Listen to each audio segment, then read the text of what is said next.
Hi everyone, welcome to Medical at Ease. आज हम MD CAT chemistry के first year chemistry के most important points, उनकी diagrams and important pages को देखेंगे, कहाँ से हर साल पेपर में क्वेश्चंस आ जाते हैं। सबसे पहले बिस्मिल्लाहिर्रहमानिर्रहीम। सबसे पहला जो हमारे पास केमिस्ट्री में हमारे पास इंपॉर्टेंट टॉपिक है वो हमारे पास रिलेटिव एटॉमिक मास है। इसमें आपको पता होना चाहिए जो इंपॉर्टेंट पॉइंट के इसका जो हमारे पास यूनिट है, यूनिट कौन सा है इसका, और इसको हम it is 1/12 of the mass of one carbon atom. ये लास्ट ईयर 2022 के यूएचएस के पेपर में ये आया हुआ था। देन आपके पास ये इंपॉर्टेंट बॉक्स जो नीचे आपके पास गिवन है, ये पता होना चाहिए एलिमेंट्स, उनके रिलेटिव एटॉमिक मासेस आपको पता होने चाहिए। देन उसके बाद आपको रिलेटिव अबंडेंस ऑफ आइसोटॉप्स, ये वाला इंपॉर्टेंट टेबल है आपके पास। देन स्पेक्ट्रोमीट्री ये नहीं है हमारे सिलेबस के अकॉर्डिंग। देन एम्पिरिकल फार्मूला में जो इम्पोर्टेंट हमारे पास है वो दो empirical formula, glucose and benzene का एम्पिरिकल फार्मूला, एक और एस्कॉर्बिक एसिड जिसको हम विटामिन सी भी कहते हैं, वो हमारे पास नेक्स्ट पेज अगर आप देखेंगे तो यहाँ पे एम्पिरिकल फार्मूला एस्कॉर्बिक एसिड दिया हुआ है। तो ये नम्स के पेपर में पहले आया हुआ है। सेम टू सेम यही जो हमारे पास न्यूमेरिकल है ये नम्स के पेपर में दिया हुआ था। देन लास्ट में पूछा हुआ था what is the empirical formula of ascorbic acid. तो हमारे पास C3H4O3 ये एम्पिरिकल फार्मूला है हमारे पास एस्कॉर्बिक एसिड का। पीछे अगर हम देखें तो एम्पिरिकल फार्मूला हमारे पास ग्लूकोज का लिखा है CH2O एंड बेंजीन का CH है। देन एम्पिरिकल फार्मूला कैलकुलेट करने के स्टेप्स आपको 1 to 1 पता होना चाहिए। लास्ट ईयर 2022 में डिटर्मिनेशन ये पहला स्टेप ही पूछ लिया गया था नम्स के पेपर में।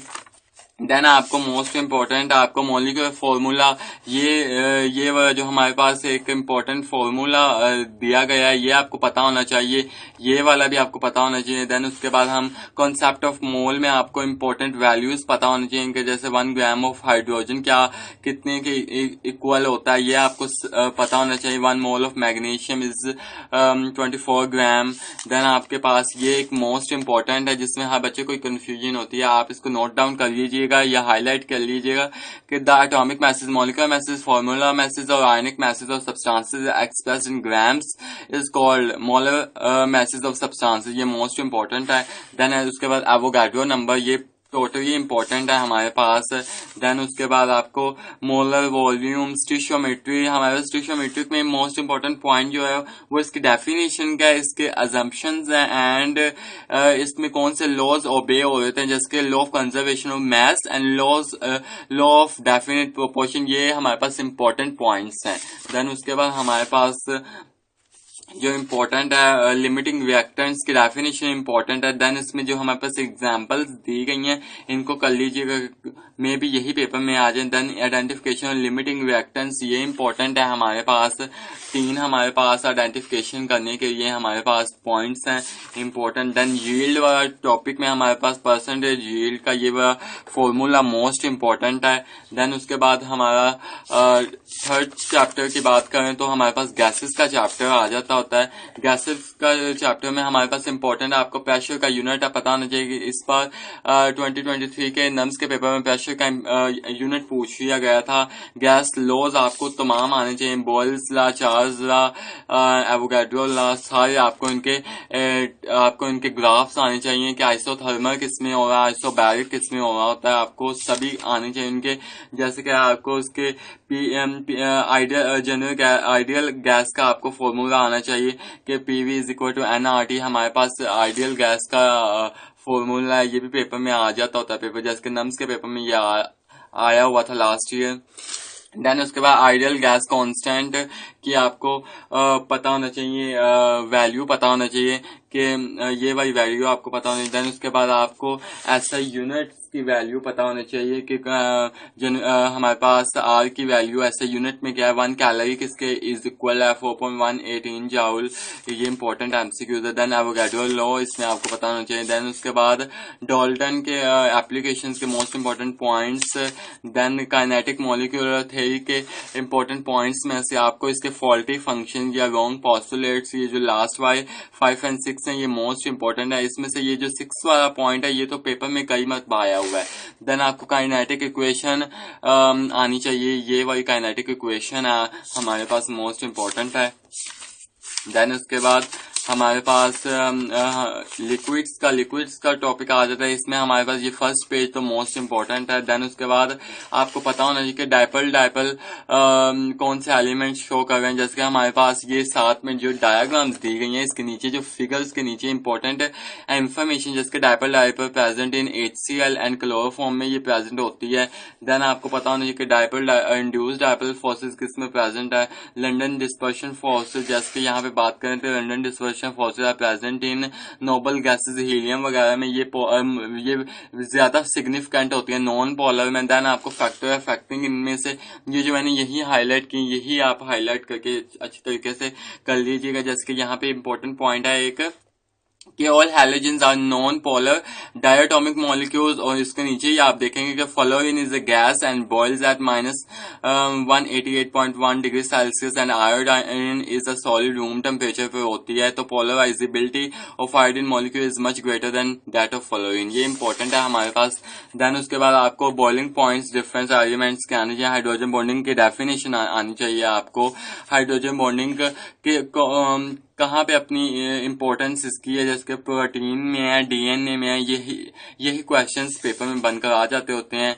देन उसके बाद आइस, स्ट्रक्चर ऑफ आइस आपको अच्छे तरीके से आना चाहिए, और आइस ऑक्यूपाई कितनी % स्पेस करता है, उसमें एम्प्टी स्पेसेस की वजह से, ये आपको सभी इंपॉर्टेंट पॉइंट्स आपको, ये अगर आप इसको अच्छे तरीके से पढ़ेंगे तो आपको पता चल जाएगा कि कौन सी चीज कहाँ पे। जैसे स्ट्रक्चर ऑफ आइस हमारे पास जस्ट लाइक डायमंड की तरह होती है। स्ट्रक्चर ऑफ आइस की के टॉपिक में लिखा हुआ है कि the molecule of water has tetrahedral structure, तो यही पेपर में क्वेश्चन आ जाते होते हैं। जैसे कि यहाँ पे एक इंपॉर्टेंट है कि water attains the temperature of 4 degree Celsius by the fall of temperature in the surrounding, तो ये इंपॉर्टेंट है। Then the cleansing action, hydrogen bonding, अभी मैंने आपको बताया प्रोटीन, DNA वगैरह में इवेपोरेशन का हमारे पास ये एंडोथर्मिक है। ये क्वेश्चन आप नोट डाउन अपनी बुक पर कर लीजिएगा। हमारे इस टॉपिक में तो नहीं लिखा हुआ, लेकिन आपको पता होना चाहिए कि इवेपोरेशन एक एंडोथर्मिक रिएक्शन है।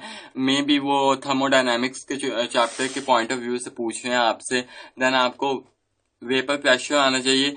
लास्ट ईयर 2022 में वेपर प्रेशर में से ये हमारे पास पूछा गया था कि magnitude of vapour pressure depend किस पर नहीं करता, तो अमाउंट ऑफ लिक्विड्स पर डिपेंड नहीं करता और सरफेस ऑफ लिक्विड्स पर भी डिपेंड नहीं करता, और जो डिपेंड करता है वो हमारे पास ये नीचे यहाँ पे पॉइंट्स लिखे हुए हैं कि on the size of molecule, nature of liquids, ये इन पर डिपेंड करता है। देन उसके बाद आपको पता होना चाहिए कि वेपर प्रेशर मेजर करने के लिए कौन सा इंपॉर्टेंट मेथड है, तो हमारे पास मैनोमेट्रिक मेथड है, ये मोस्ट इंपॉर्टेंट है। देन उसके बाद बॉइलिंग पॉइंट्स आपको आने चाहिए, मोलर हीट ऑफ वेपराइजेशन आपको आनी चाहिए, 40.6 किलो जूल पर मोल इंपॉर्टेंट है हमारे पास। बॉइलिंग पॉइंट्स मई हिल्स पर कितना होता है, वाटर का माउंट एवरेस्ट पर कितना होता है, आपको पता होना चाहिए। देन उसके बाद अगर हम बात करें तो सॉलिड्स का चैप्टर स्टार्ट हो जाता है। सॉलिड्स में हमारे पास इंट्रोडक्शन मोस्ट इंपॉर्टेंट है। क्रिस्टलाइन सॉलिड, अमोर्फस सॉलिड, जैसे क्रिस्टलाइन सॉलिड हमारे पास एन आइसोट्रोपिक बिहेवियर शो करता है, एंड जो हमारे पास अमोर्फस सॉलिड है ये हमारे पास आइसोट्रोपिक बिहेवियर शो करता है, ये पता होना चाहिए। ट्रू सॉलिड हमारे पास क्रिस्टलाइन सॉलिड है, ये भी पता होना चाहिए। देन उसके बाद इसकी प्रॉपर्टीज है इंपॉर्टेंट क्रिस्टलाइन सॉलिड की। देन यहाँ पे लिखा भी हुआ है can isotopic behaviour shown by crystalline solid, melting point, cleavage पता होना चाहिए। फिर आपको पता होना चाहिए कि इलेक्ट्रिकल कंडक्टिविटी ऑफ ग्रेफाइट, ये मोस्ट इंपॉर्टेंट है।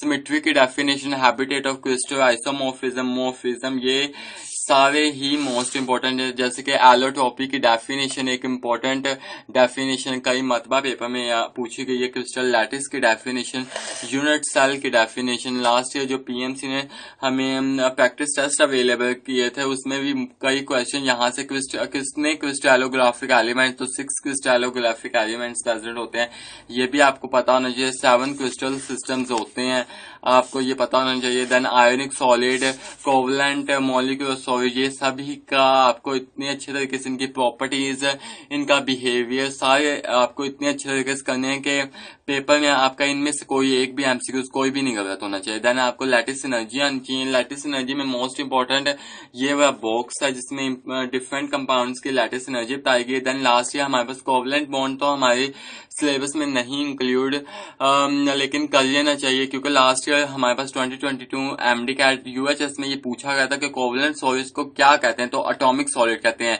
हमारे सिलेबस में तो कोवलेंट सॉलिड था ही नहीं, तो उन्होंने यहीं से एमसीक्यूज उठा के दे दिया।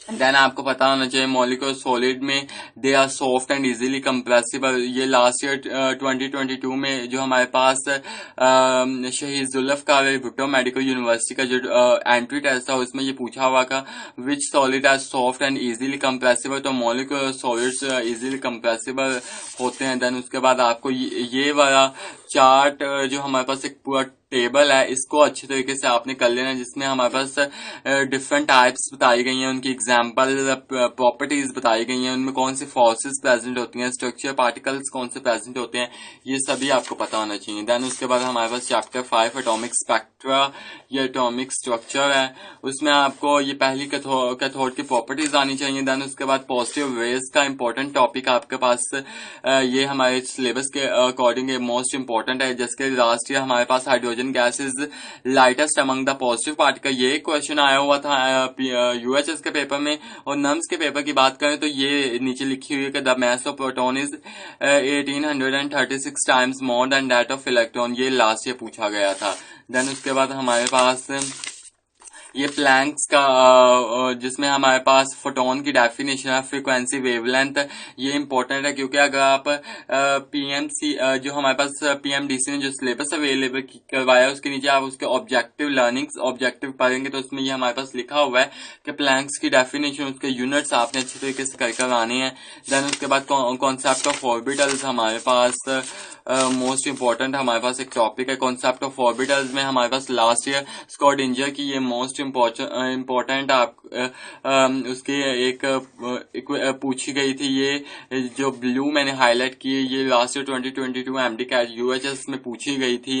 देन उसके बाद आपको maximum probability finding of electron 0.053 nanometre ये आना चाहिए। देन आपको एटॉमिक ऑर्बिटल की definition, the volume of space in which there is 95% chances of finding an electron, atomic orbital ये आपको आना चाहिए। एटॉमिक क्लाउड की डेफिनेशन, क्वांटम नंबर 4 एंड चारों के आपको सिंबल्स नेम अच्छे तरीके से आने चाहिए, जैसे कि प्रिंसिपल क्वांटम नंबर को एन से रिप्रेजेंट करते हैं, एजिम्यूथल को एल से, मैग्नेटिक को एम से, स्पिन को एस से। Then size and energy level की बात हम प्रिंसिपल में करते हैं, वो आपको पता होना चाहिए। प्रिंसिपल क्वांटम शेप हम कौन से क्वांटम नंबर से डिटरमाइन करते हैं, तो वो हमारे पास एजिम्यूथल क्वांटम नंबर है जिसको एल से रिप्रेजेंट करते हैं। Spin quantum, magnetic quantum number ये आने चाहिए। देन आपको शेप्स ऑफ डिफरेंट ऑर्बिटल्स आनी चाहिए, जैसे कि हमारे पास अगर आप लर्निंग ऑब्जेक्ट्स देखेंगे तो हमारे पास एस एंड पी ऑर्बिटल की शेप्स पूछी गई हैं। तो एस ऑर्बिटल की स्फेरिकल एंड पी ऑर्बिटल की डम्बल शेप्ड है। और इसमें से नेक्स्ट हमारे पास हुंड रूल्स वगैरह, पॉली एक्सक्लूजन रूल, ये मोस्ट इंपॉर्टेंट आपने करने हैं। देन आपके पास एक इम्पोर्टेंट मैं पॉइंट ऐड करता जाऊं, मैं आपको पढ़ने में तो आपको प्रॉब्लम में भी प्रॉब्लम फील हो, मैं आपको पढ़कर बता देता हूं कि ये हमारे पास नेम ऑफ सब शेल्स हैं। SPDF हमारे पास 4 सब शेल्स हैं, उनके हमारे पास S में 2 इलेक्ट्रॉन्स होते हैं, P में 6 होते हैं, D में हमारे पास 10 होते हैं, F में 14 है। ये नम्स में इंपॉर्टेंट क्वेश्चंस ये आए हुए हैं पहले भी, लेकिन मे भी ये इस साल एमडी कैट में ये क्वेश्चन पूछे जाएं। देन उसके बाद हमारे पास केमिकल बॉन्डिंग है। केमिकल बॉन्डिंग में आपको electronegativity, electron affinity, ionisation energy ये कहाँ पर डिक्रीज हो रही होती हैं, कहाँ पर ये इंक्रीज हो रही होती हैं, आपको इनकी प्रॉपर्टीज आनी चाहिए। देन उसके बाद आपके पास इसमें जो मोस्ट इम्पोर्टेंट करने वाला है वो हमारे पास है कि influencing factors that influencing the ionisation energy है, आपको पता होना चाहिए। देन उसके बाद आपको पता होना चाहिए कि ये हमारे पास एक इम्पोर्टेंट टेबल है AB2, AB3 एंड AB4 का, जिसमें हमें बताया गया है कि कौन सी एलिमेंट्स, जैसे कि हमारे पास अगर हम बात करें तो H2O की H2O बेंट और एंगुलर शेप्ड का होता है। इसमें 109.5 डिग्री हमारे पास इसमें जो होती है एंगल होता है। देन उसके बाद आपको ये मोस्ट इम्पोर्टेंट, ये चैप्टर पूरा ही इम्पोर्टेंट, अगर आपको इसकी एक एक लाइन इम्पोर्टेंट है, आपने इसको अच्छे तरीके से हाईलाइट करना है। देन उसके बाद मैं चैप्टर 7 की बात कर रहे हैं। चैप्टर 7 हमारे पास इंथैल्पी का थर्मोकेमिस्ट्री की डेफिनेशन मोस्ट इम्पोर्टेंट है। देन उसके बाद हमारे पास system surrounding and state functions, आपको पता नहीं स्टेट फंक्शंस कौन से हैं हमारे पास, जैसे volume, temperature, internal energy, work and heat हमारे पास स्टेट फंक्शंस नहीं है, ये हमारे पास आगे ये लिखे भी हुए हैं। देन उसके बाद इंटरनल एनर्जी की डेफिनेशन आपको आनी चाहिए। वर्क कहाँ पे पॉजिटिव होता है, वर्क जैसे कि वर्क डन पॉजिटिव होता है अगर ऑन द सिस्टम किया जाए, अगर वर्क डन नेगेटिव तब होगा जब work is done by the, जब work is done by the system, जब सिस्टम ही वर्क करेगा तो तब नेगेटिव होगा। देन आपको पता नहीं हीट कब पॉजिटिव होती है और कब नेगेटिव होती है। फर्स्ट ऑफ थर्मोडायनामिक्स की डेफिनेशन, उसका इंपॉर्टेंट फॉर्मूला आना चाहिए आपको। देन उसके बाद एंथैल्पी की डेफिनेशन, उसको रिप्रेजेंट H से करते हैं। देन उसका आपको इंपॉर्टेंट फॉर्मूला, एंथैल्पी हमारे पास एक स्टेट फंक्शन है, इसको ये जाउल में मेजर किया जाता है। देन उसके बाद आपको ये एक इंपॉर्टेंट पॉइंट आप अपनी बुक पर भी नोट कर सकते हैं कि delta H is equal to delta E तब होगा जब ये सॉलिड्स और लिक्विड्स में सेम होगा। Delta H is equal to delta E अपनी बुक पर आप नोट कर सकते हैं। देन आपको इम्पोर्टेंट, मोस्ट इम्पोर्टेंट हमारे पास इंथैल्पी रिएक्शंस आ जाते हैं, जिसमें हमारे पास बताया गया है, ये एक इम्पोर्टेंट पॉइंट में ऐड करता जो सबसे पहले कि डेल्टा H पॉजिटिव तब होगा जब एंडोथर्मिक रिएक्शन होगा और डेल्टा H नेगेटिव तब होगा जब एक्सोथर्मिक रिएक्शन होगा। देन उसके बाद एंथैल्पी फॉर्मेशन के ये आपने रिएक्शंस इसी तरह ही याद करने हैं, जैसे कि Mg का हमारे पास एंथैल्पी फॉर्मेशन में कार्बन ऑक्सीजन का हमारे पास enthalpy formation, atomisation, neutralisation, combustion, enthalpy solution, ये आपको आना चाहिए। ग्लास क्लोरीमीटर में और बॉम्ब क्लोरीमीटर, इंपॉर्टेंट डिफरेंसेस आपको आनी चाहिए। उसके बाद मोस्ट इम्पोर्टेंट हमारे पास हैज़ेस लॉ की डेफिनेशन, हमारे पास हमें हैज़ेस लॉ की आपको आनी चाहिए कि हैज़ेस लॉ की डेफिनेशन क्या है, उसका फॉर्मूला क्या है। उसमें Hess's law is simply an application of law of conservation of energy, इसकी हमारे पास एक important application Born Haber cycle है, वो इम्पोर्टेंट है। देन आपको हर चैप्टर के एंड पर की पॉइंट्स याद करने हैं। देन नेक्स्ट हमारे पास केमिकल इक्विलिब्रियम का चैप्टर है। केमिकल इक्विलिब्रियम में मोस्ट इम्पोर्टेंट हमारे पास कॉमन आयन इफेक्ट है, इसमें जितने भी ग्राफ्स हैं वो हमारे पास इम्पोर्टेंट है। Law of mass action important है, ये ली चार्टर का प्रिंसिपल इम्पोर्टेंट है, अमोनिया की फॉर्मेशन सिंथेसिस वाला इम्पोर्टेंट है, कॉमन आयन इफेक्ट वाला इम्पोर्टेंट है। देन कॉमन आयन इफेक्ट किस लिए होता है, ये इसके यूजेस क्या हैं। देन बूफर सॉल्यूशन के यूजेस क्या हैं, आपको पता होना चाहिए। बूफर सॉल्यूशन के यूजेस कई मरतबा पेपर में आए हुए हैं। देन उसके बाद अगर हम pH is equal to pK का किसके इज इक्वल है, तो ये हमारे पास इम्पोर्टेंट है। इसको इस इक्वेशन को क्या करते हैं तो हम हैंडरसन इक्वेशन कहते हैं, ये आपको पता होना चाहिए। ऐसी छोटी छोटी चीजें पेपर में पूछ ली जाती हैं। देन उसके बाद हमारे पास टॉपिक हमारे पास हमारा इलेक्ट्रोकेमिस्ट्री का टॉपिक है, वो देख लें। हमारे पास चैप्टर 10 इलेक्ट्रोकेमिस्ट्री। इलेक्ट्रोकेमिस्ट्री में हमारे पास ये इलेक्ट्रोकेमिस्ट्री में आपको यहाँ पे ज्यादा इतनी मेहनत करने की जरूरत नहीं, क्योंकि अगर आप ट्रांजिशन एलिमेंट्स में इलेक्ट्रोकेमिस्ट्री में ऑक्सीडेशन कर ही होंगी, जो हमारे पास ट्रांजिशन एलिमेंट का टॉपिक है, तो वही आपके लिए सफिशिएंट है, क्योंकि पेपर में ऑक्सीडेशन नंबर ही पूछ लिए जाते हैं मोस्टली इस चैप्टर में से। देन नेक्स्ट बात करें तो हमारे पास नेक्स्ट चैप्टर है रिएक्शन काइनेटिक्स। रिएक्शन काइनेटिक एक मोस्ट इंपॉर्टेंट टॉपिक है, जैसे कि वेट रिएक्शन इसमें इम्पोर्टेंट है। वेट रिएक्शन की डेफिनेशन क्या है, इसका यूनिट क्या है, इसका हमारे पास फॉर्मूला क्या है। देन इंस्टेंटेनियस एवरेज वेट की आपको डेफिनेशन आनी चाहिए। देन स्पेसिफिक वेट कांस्टेंट और वेलोसिटी कांस्टेंट की डेफिनेशन आनी चाहिए, उसका फॉर्मूला आना चाहिए। देन आपको ऑर्डर ऑफ रिएक्शंस आनी चाहिए कि first order reaction, second order reaction क्या है, third order reaction. Than half life important है। देन फिजिकल मेथड्स आपको आने चाहिए कि स्पेक्ट्रोमीट्री, ये देखें, ये जैसे मैंने चीजें हाईलाइट की हैं, आप भी सेम यही चीजें हाईलाइट करके पेपर में याद करके जा सकते हैं। देन उसके बाद केमिकल मेथड्स आपको आना चाहिए। एनर्जी ऑफ एक्टिवेशन आपको आनी चाहिए कि एक इंपॉर्टेंट पॉइंट ऐड करता जाऊं कि एक्टिवेटेड कॉम्प्लेक्स ये अनस्टेबल कंपाउंड है, पेपर में ये पूछ लिया जाता है। देन उसके बाद हमारे पास इंपॉर्टेंट फाइंडिंग ऑर्डर आपको आनी चाहिए, ये 5 हमारे पास दिए गए हैं मेथड ऑफ लार्ज एक्सेस तक। देन उसके बाद आपको फैक्टर अफेक्टिंग वेट रिएक्शंस आने चाहिए, जैसे नेचर ऑफ रिएक्टेंट्स हैं। देन उसके बाद लाइट सरफेस है। देन उसके बाद एक इंपॉर्टेंट पॉइंट ऐड करता जाऊं कि when the temperature of reaction 10 kelvin, तो हमारे पास डबल हो रहा होता है। ये अभी हमारा अभी देखें 2023 का नम्स का पेपर, तो उसमें ये क्वेश्चन पूछा गया था। उसके बाद हमारे पास हेटेरोजीनियस होमोजीनियस कैटालिस्ट, जो ऑटो कैटालिस्ट की डेफिनेशन आपको आनी चाहिए। देन उसके एंड पे जो हमारे पास नेगेटिव कैटालिस्ट की definition, enzymes as a catalyst, ये आपको इम्पोर्टेंट आनी चाहिए। और इसके कैरेक्टरिस्टिक ऑफ एंजाइम कैटालिस्ट, ये इम्पोर्टेंट है। एमसीक्यूज हमारे पास की पॉइंट्स इम्पोर्टेंट है हमारे पास।